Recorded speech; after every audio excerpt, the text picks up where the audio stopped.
My name is James Kinney, and I have a doctorate in psychology, a master's in education, and a bachelor's in psychology. I've been asked to do this interview by Stanley because of my history with mental illness and some of the exciting and tragic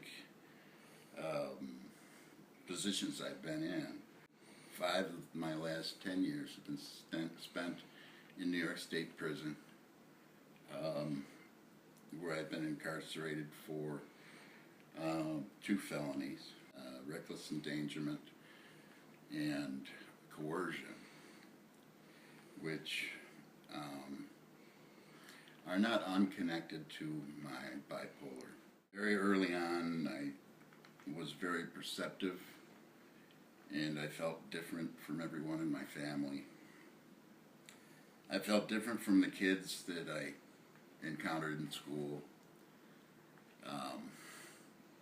It seemed like the only time that I was comfortable was when I was alone and away from anything that could go wrong. These days I'm under medication. I take Depakote, which is a mood stabilizer, and I take Effexor, which is an antidepressant, and I have a PRN prescription for alprazolam, more commonly known as Xanax, which is an anti-anxiety. My daily regimen helps me very much to stay stabilized, or as stabilized as I can be. I tried lithium, I tried Zyprexa, Geodon, pretty much anything that I could get my hands on I tried through a psychiatrist. And it took me about 10 years to find the right combination of psychotropic medications that allowed me to feel like I could still be not a zombie and function without being a complete wild man inside. It's in my best interest in general not to have extreme mania. Although I have to say I miss it, because right now I take medications where it doesn't get to that extreme where it used to. As a child, I used to love it. I mean, I can remember my parents had a summer home on an island, and I would run through the woods naked when I was 6 years old and play Tarzan. And just really kind of crazy stuff, but I really got a high out of it. I really got high out of being alone and discovering things and encountering the world, just being out in the wind and the rain and the sun and the snow and skiing, or driving a boat. I always knew that I got more satisfaction out of those things than most people did because of my mania. Can you describe what mania is for you? For me, mania is like ADHD times 10, where I've got a flurry of activity in my brain, and I'm rushing from one thought to another. And I find myself saying, doing, acting things out that are not necessarily what I ought to be doing. Sometimes I can catch myself, sometimes I can't. So a lot of times when I get over energetic, exercise is good for me. But a lot of times I don't have enough responsibility in my decision making to gracefully make the shift from being extremely manic to being productive and responsible. And the funny thing about it is that I enjoy the mania because it's like a high. And numerous times in the past I've stopped taking my medications that kind of keep the mania in check because I enjoy it. It's like drugs without drugs. And as far as drugs go, I've tried them all. My mania is stronger than cocaine. It's stronger than amphetamine. It's actually just like it's a very joyful high, but it's not necessarily in my best interests because I'm kind of like off the chain when it comes to responsible behavior, and it can make me look very bad to others, like a nut, like a crazy guy, and that sometimes people like that, they appreciate. They go, "Oh, this guy's crazy." It's kind of amusing. Other times, people say, "Well, let's get this guy under control. Call security." When you were in jail, did they do any treatment with your mental illness? The treatment in jail is often the general throwing everyone on medications. That's the biggest treatment. And I know that a lot of times the level of medication coincides with the violence of the individual and the infractions that the individual has against the authorities in jail. I've seen people put into isolation cells and medicated to the point where they were zombies, because they were so violent with not the general population, but with the correctional officers that just want things to run smoothly in the jail, and they don't have enough resources on hand.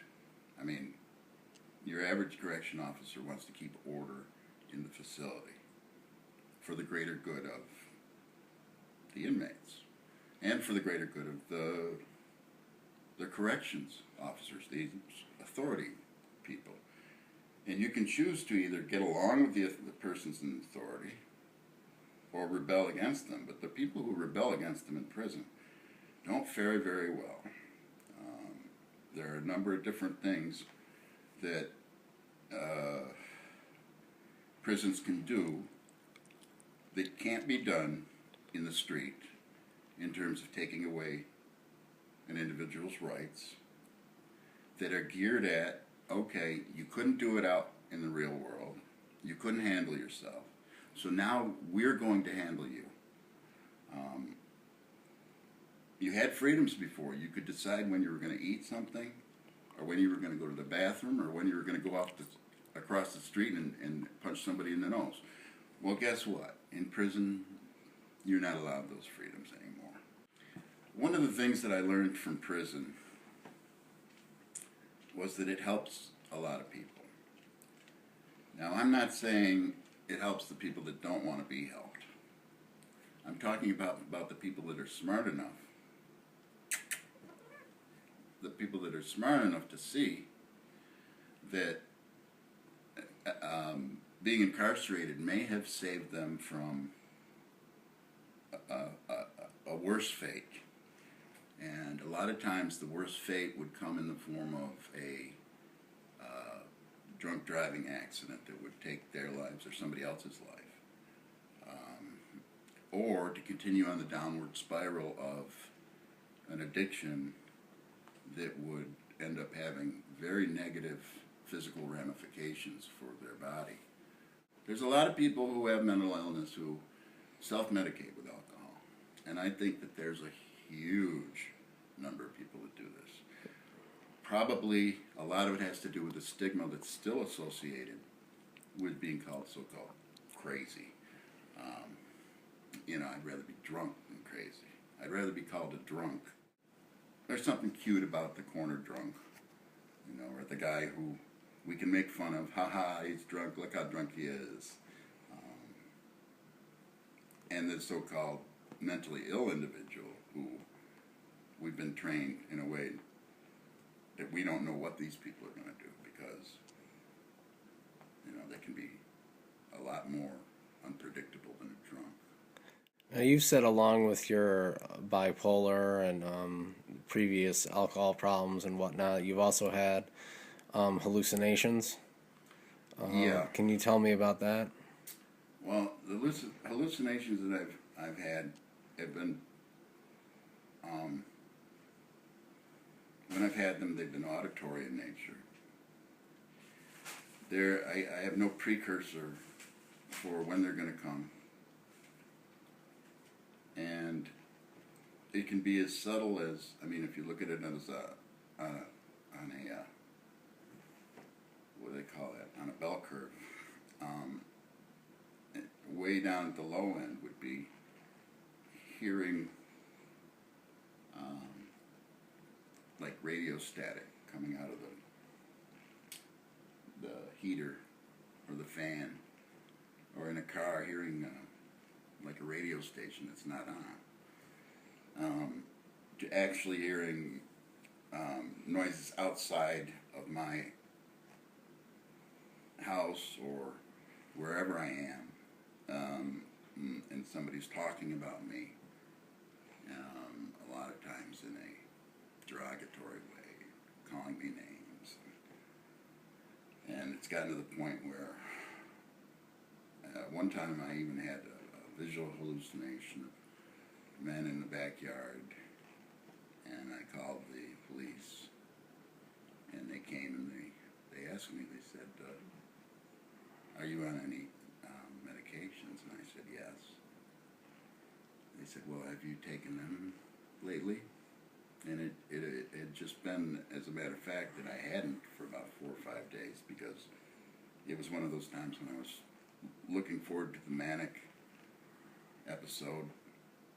I knew that if I stopped taking a mood stabilizer, that my mania would increase, and I was kind of bored. But you don't always get what you want in terms of the side effects that are coming off of psychotropic meds. And sometimes you can have symptoms that range from hallucinations, primarily visual. Primarily auditory. Visual are more rare, and all of the mental health books will tell you the same thing. So to wrap up part one of this interview with you, what would you like to say to the people out there that suffer from mental illness every single day of their life, like myself, for instance? What kind of message would you like to leave with them for this first interview? I think, not to use the cliche, you are not alone. I would like to use the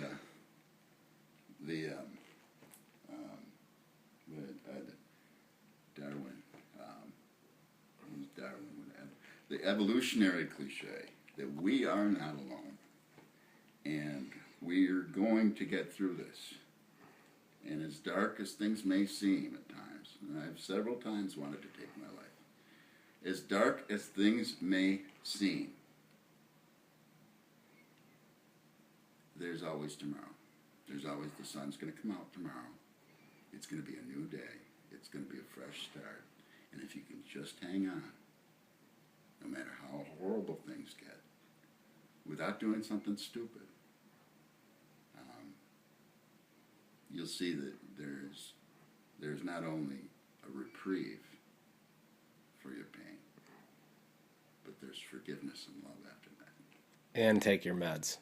And take your meds. Yeah. All right, well, Jim, thank you so much. Thank you, Stan. All right. It's a pleasure.